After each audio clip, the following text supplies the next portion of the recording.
U.S. begins to tackle commercial maritime lag as China hogs supply chains. The United States has long been sea-blind and is now waking up. That is how maritime historian Salvatore Mercogliano describes the country's newfound awareness. "We equate sea power with military naval power," he told the Epoch Times. "We're not equating it with commercial trade. China's doing both, and they understand that. And I think that's where the U.S. has to catch up, and that's the sea blindness." Tune in to China Watch, a podcast on Chinese politics, technology, and business. "The United States knows how much it lags behind China in shipbuilding," said Mercogliano, who is an associate professor at Campbell University. "But when it comes to global maritime shipping, Washington is seeking a better understanding." He places many recent events under that umbrella. A 2025 proposal to impose U.S. port fees on Chinese-operated ships was intended to provoke an industry reaction so the Trump administration could learn more about the Chinese presence, he said. "The port fees are currently on hold during the one-year U.S. China trade war truce that expires in November." To Mercogliano, a high-profile deal in which a BlackRock-led U.S. consortium attempted to buy dozens of global ports from a Hong Kong company shows the United States' intention to return to maritime commerce. Chinese firms have stakes, operating rights, or construction involvement in 110 ports across 67 countries, giving Beijing a presence in maritime hubs spanning every inhabited continent. Recently, the U.S. Department of Justice indicted Chinese shipping container manufacturers and their executives for forming a price-fixing cartel during the COVID-19 years. Chinese companies produce more than 95% of the world's containers. Dry cargo containers, whether used on ships, trains, or trucks, are today's units of global trade. Most manufactured goods traded internationally are transported in such containers. As mundane as they sound, they can be another choke point at Beijing's disposal, according to Carl Bensel, former commissioner of the Federal Maritime Commission. The recent DOJ case caused quite a stir in China because one of the indicted executives was arrested in Paris moments before boarding a flight to Hong Kong. His extradition to the United States is still pending. State-owned media criticized the arrest as an example of the United States' long-arm control. "Washington is anxious about China's maritime dominance," said Mike Sun, a U.S.-based Chinese business consultant. He told the Epoch Times that the arrest might evolve into a political event, as in the case of Meng Wanzhou, Huawei's chief financial officer. She was arrested in Canada in 2018, held there under a U.S. extradition request, and eventually released to China as a result of a DOJ settlement coordinated with Beijing. Although a single indictment is not going to break up China's monopoly, Sun said, the case could add to U.S. President Donald Trump's negotiation leverage in the U.S. China trade war. He and Mercogliano both said that Washington has to take steps to address Beijing's power at sea because commercial dominance will spill over to the military side. "The Chinese regime is still using its Navy for trade protection," Mercogliano said, "but going toe-to-toe with the U.S. Navy may be something down the road." How China has dominated the sea. China's maritime dominance today is similar to that of the British Empire in the 18th and 19th centuries, Mercogliano said. In 1989, China built about 2% of the world's new ships, according to BRS shipbrokers.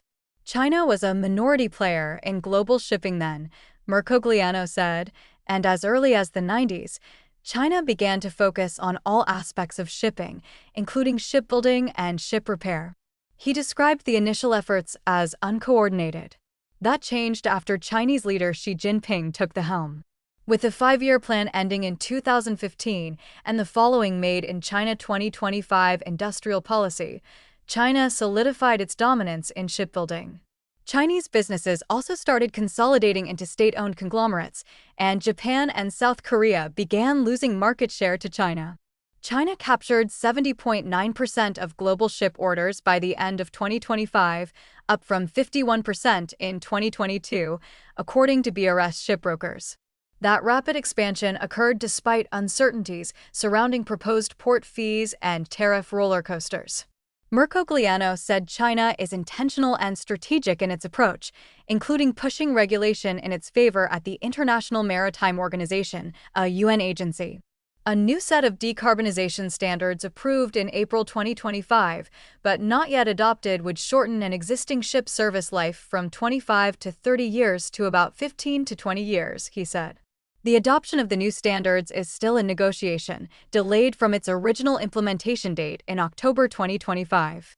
The implementation will mandate the retirement of many existing ships and create a lot of demand for new ships. That will further increase China's market share of new ships because of its leading position in producing low-emission vessels. In addition to its monopoly in shipping container manufacturing, China accounts for more than 70% of global ship-to-shore crane production and 86% of intermodal chassis. Its share of other critical components continues to rise, according to a 2025 report by the Office of the U.S. Trade Representative. U.S. waking up. American policymakers had assumed that the ocean was open and free and that commerce would naturally come to U.S. ports, Mercogliano said. The COVID-19 pandemic opened their eyes to issues of supply chain dependence. During the pandemic, shipping companies rushed empty containers back to Asia because the U.S.-bound trip was more profitable.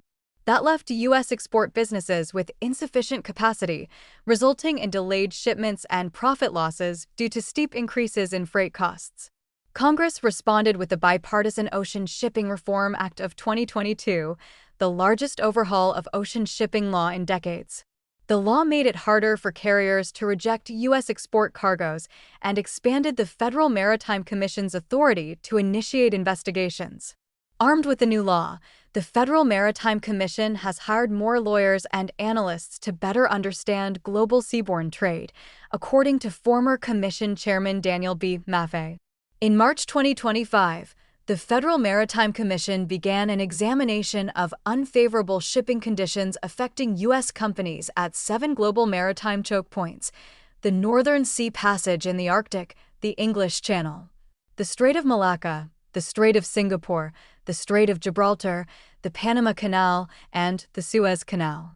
The examination was conducted before the Iran war and did not include the Strait of Hormuz. The Federal Maritime Commission is also investigating whether the flagging practices of foreign governments impose disadvantages on U.S. businesses. Final findings of both investigations are still pending. Deterring China's maritime dominance has also been a bipartisan issue in the executive branch. During the Biden administration, a group of labor unions filed a petition with the USTR alleging unfair practices that cause U.S. maritime businesses to become unprofitable. The agency accepted the case and opened an investigation in 2024. The famous $1 million port fee for Chinese-operated ships per entry at U.S. ports was imposed as a result of the investigation. Li Chenggang, China's lead negotiator in the U.S. China trade talks, personally delivered a global chaos ultimatum over the port fees during an uninvited trip to Washington in August 2025, according to U.S. Treasury Secretary Scott Bessent.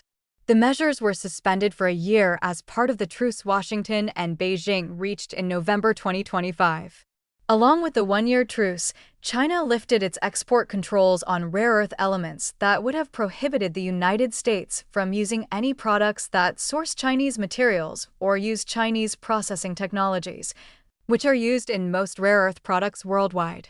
The truce is due for renewal this November, weeks after September 24th, the date on which she will visit Washington if he accepts Trump's invitation. So far, the Treasury, the Commerce Department, and the USTR have been visible in the U.S. China trade negotiations. Mercogliano said he finds it interesting that the Federal Maritime Commission and DOJ are now being used to achieve political and economic goals. He said he doesn't think using the Federal Maritime Commission and DOJ to discover the global maritime market is a good process. However, it's a way to achieve fast results, he said, given that the United States is playing catch-up in some trade policies. The U.S. has had a very significant sea blindness that is starting to be woken up to, he said. The question is, does it remain? Or do we get distracted by the next big topic out there, and it kind of goes away? Correction. An earlier version of this article incorrectly stated that Meng Wanzhou, Huawei's chief financial officer, had been extradited to the United States. Meng was held in Canada under a U.S. extradition request. The Epoch Times regrets the error.